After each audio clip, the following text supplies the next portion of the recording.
હાલમાં મિત્રો ગુજરાતમાં વિશુ રાજપૂત અને કીર્તિ પટેલ વચ્ચે વિવાદ ચાલી રહ્યો છે। તેમાં વિશુ રાજપૂતે શું કીધું તમે પણ જો। વિશુ રાજપૂત કહે છે કે જે કીર્તિ પટેલ ઘરમાં રહેતી જે ફ્લેટમાં તેનું ભાડું નથી ભર્યું। વિડીયો જોઈને એન્ડમાં તમને વિડીયો કેવો લાગ્યો જરૂર જણાવજો। જય શ્રી રામ દોસ્તો, જય માતાજી। કીર્તિ પટેલ એટલે કે 37 વર્ષની ડોશીએ પચાવેલો ફ્લેટ હવે એને મૂકવો ગમતો નથી અને પાછી કાલ સ્ટોરી મૂકી હતી કે 6 વર્ષથી આ કાકો ક્યાં ગયો તો એમ। તો કાકા તો બિચારા એની રીતે એની લડત લડતા હતા, તે એમનો ફ્લેટ પડાવી લીધો। તો કાકા 6 વર્ષથી એની મહેનત કરતા જ હતા। અને બીજી વસ્તુ કે કાકા એ 2021માં અરજી કરી હતી અને કાકાએ 2023માં પણ અરજી કરી હતી। આ તમે જેનું ડોક્યુમેન્ટ જોઈ શકતા હશો દોસ્તો। અને ઈ એમ કહે કે મેં પૈસા આપ્યા હે એમ।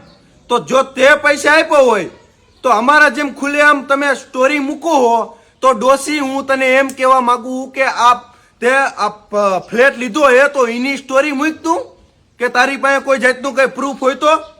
અને હા, તને એમ છે કે આના જેવો વિડીયો કોલમાં જે ઓલા રેકોર્ડિંગ કરેલા જે સ્ટોરી મૂકીશ, આમ મૂકીશ અને આ કાકાવાળો ફ્લેટનો ટોપિક ભૂલી જશે એમ? અમે નહીં ભૂલી। તું કદાચ ગમે એવા અમને બદનામ કરીશ ને તોય અમે કાકાનો ફ્લેટ તો એમને પાછો આપીને જ રહીશું।